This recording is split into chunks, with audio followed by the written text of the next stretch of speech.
Welcome to the Inventory Pro Sales feature walkthrough, one continuous session from authentication through reporting and logout.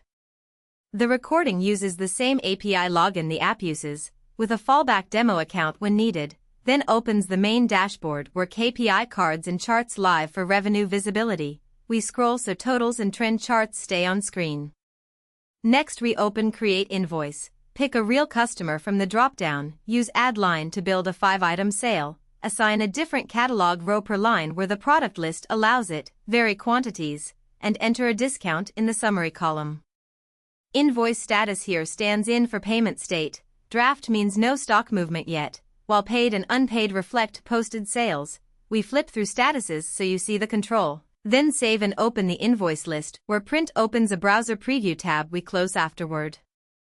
Sales history is next. We use the search box for invoice or customer text, clear it, and expand a row when the eye icon is available so line detail is visible.